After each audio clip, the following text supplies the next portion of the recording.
s'approcha de Jésus. Le centurion romain serait l'équivalent d'un capitaine dans notre armée moderne. Le Nouveau Testament affiche une estime singulière pour les chefs militaires. 3 d'entre eux sont quasiment canonisés. Nous pensons au centurion du Calvaire. Ce païen appartenait aux armées romaines cantonnées à Jérusalem. Il fut chargé de conduire Jésus au supplice, sur le chemin du Golgotha. Il le considérait selon l'opinion et le traitait comme un bandit, un dangereux agitateur. Mais les ultimes paroles de Jésus en croix et son dernier cri d'amour touchèrent son cœur, éclairé par la grâce. Il confessa sa foi en Jésus. Vraiment, cet homme était fils de Dieu. Après le bon larron, hors la loi, voici du côté de la légalité le premier converti par la croix du Christ, un officier de l'armée d'occupation. Peu après la résurrection de Jésus, nous voici à Césarée, chez le centurion Corneille, de la cohorte italienne. Cet homme craignant Dieu, sympathisant du judaïsme, a reconnu le Dieu créateur et sauveur. Il le prie souvent, il se rend peut-être à la synagogue le jour du sabbat, il fait des aumônes à la communauté juive qui lui rend un bon témoignage. Il lit la loi et les prophètes, mais il ignore Jésus qui en est l'accomplissement, averti par un ange. Il fait venir chez lui l'apôtre Pierre pour être instruit de la vraie foi. Il en profite pour inviter d'autres païens intéressés. L'entrevue se termine par un baptême collectif. Le centurion Corneille s'est fait missionnaire catholique avant même d'avoir été baptisé. Quant au centurion de Capharnaüm, ce dont parle l'évangile de ce jour, lui aussi devait être un craignant Dieu, estimé des Juifs, pour lesquels il avait fait construire à ses frais la synagogue. Il est sans doute le premier païen à croire au Christ. Non seulement il reconnaît la puissance divine de Jésus, mais sur sa seule parole, il croit, sans l'avoir vu encore, que son serviteur est guéri. Et Jésus fait l'éloge de sa foi. Heureux ces âmes droites que l'on trouve volontiers dans le monde militaire, bien représentées dans notre assemblée dominicale.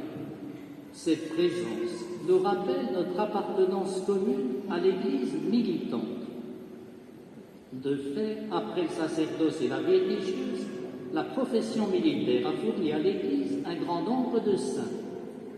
Certes, porter les armes et l'uniforme ne suffit pas pour être élevé sur les autels.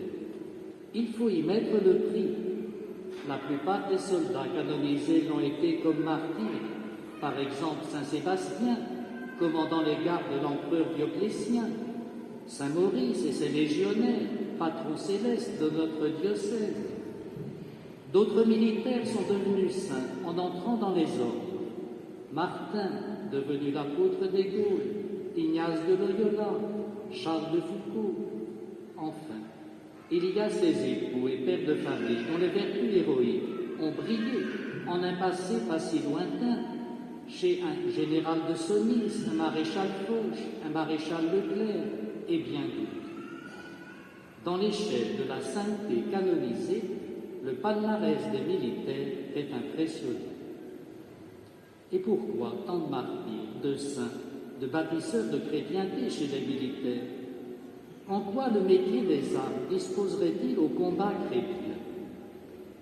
En premier, parce qu'il conduit à s'oublier soi-même pour servir un plus grand que soi. Le chrétien sert le Christ, son Dieu, en l'aimant plus que tout, et le soldat sert sa patrie, fût-ce au prix de sa vie. C'est le même chemin du renoncement à l'égoïsme et même à certains intérêts personnels et familiaux légitimes. Le même esprit de sacrifice, dans un cas pour défendre la paix et la concorde d'une nation, en se battant physiquement contre les ennemis du dehors ou du dedans.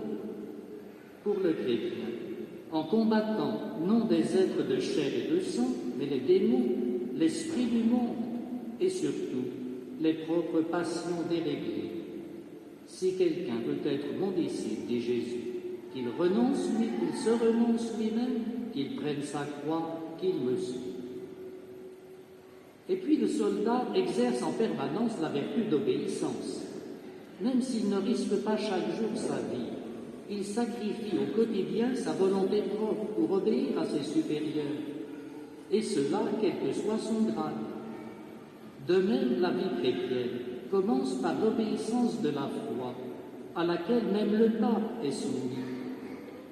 Ce complet hommage d'intelligence et de volonté à Dieu qui se révèle inclut la docilité envers les pasteurs légitimes de l'Église. L'obéissance du chrétien et du soldat s'oppose à l'esprit de contestation, de libre disposition de soi, jalousement revendiqué, je fais ce que je veux, oubliant ainsi le bien commun de l'Église ou de la cité. Et puis le métier des armes requiert aussi chez les supérieurs le juste exercice de l'autorité.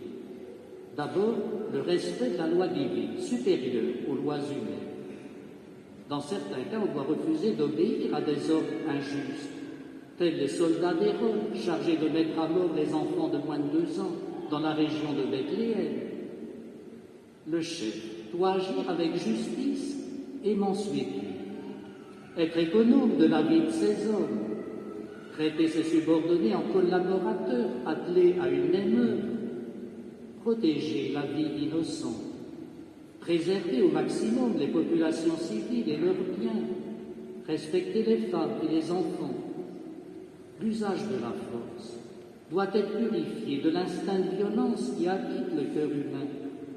Disposer d'armes efficaces et puissantes réclame de qui s'en sert une grande maîtrise de soi pour ne pas en abuser. Au soldat qui l'interrogeait, « Et nous, que devons-nous faire ?» Jean-Baptiste répondait, « Ne molestez personne, n'extorquez rien, contentez-vous de votre solde. » De même, les pasteurs de l'Église, les parents, les maîtres chrétiens doivent user d'une aimable rigueur dans le respect et la douceur.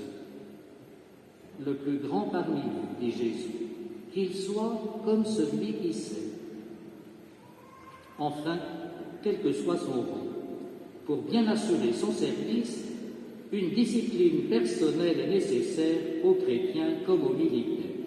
Et pour résister à la flemmardise généralisée, selon le titre d'un journal récent, et au puissant appel du canapé, le disciple du Christ, à l'instar du soldat, observe une règle de vie. Sobriété dans le sommeil, le manger et le boire, fidélité à son poste, ardeur au travail, même bénévole. Merci entre autres aux volontaires qui ont participé hier au ménage de l'Église. Le balai et la serpillière, le chiffon et la brosse sont des armes efficaces pour conquérir le ciel. Certes, le vrai soldat est désintéressé. S'il obtient le grade correspondant à ses capacités, c'est surtout en vue de mieux servir. De même, la meilleure récompense ici-bas du chrétien fervent est de savoir qu'il accomplit la sainte volonté de son Dieu et Père. Foin des honneurs des médias, mais l'un et l'autre, comme le scout, mettent leur honneur à mériter confiance. Et l'honneur ne permet pas de mentir. Un centurion s'approcha de Jésus et l'Évangile. Comme lui, approchons-nous du Seigneur, avec une conscience pure, lavée de cette péché grave par la confession. Approchons-nous surtout dans l'humilité du cœur, redisant 3 fois avant de communier la prière du soldat, « Seigneur, je ne suis pas digne de vous recevoir, mais dites seulement une parole, et mon âme, votre servante, sera guérie. » Demandons-lui une foi droite, plus encore l'esprit de foi, une foi bien vive, disait le curé d'Ars, la foi qui opère par les œuvres, l'humble foi du centurion, qui nous empêche de nous prendre pour des docteurs de l'Église, mais qui nous fait adorer Dieu dans le recueillement et servir nos frères dans le besoin. La foi catholique, jointe à l'humilité du cœur, voilà l'arme victorieuse pour toucher le cœur de Jésus et faire triompher dans la paroisse la charité fraternelle. Au nom du Père et du Fils et du Saint-Esprit.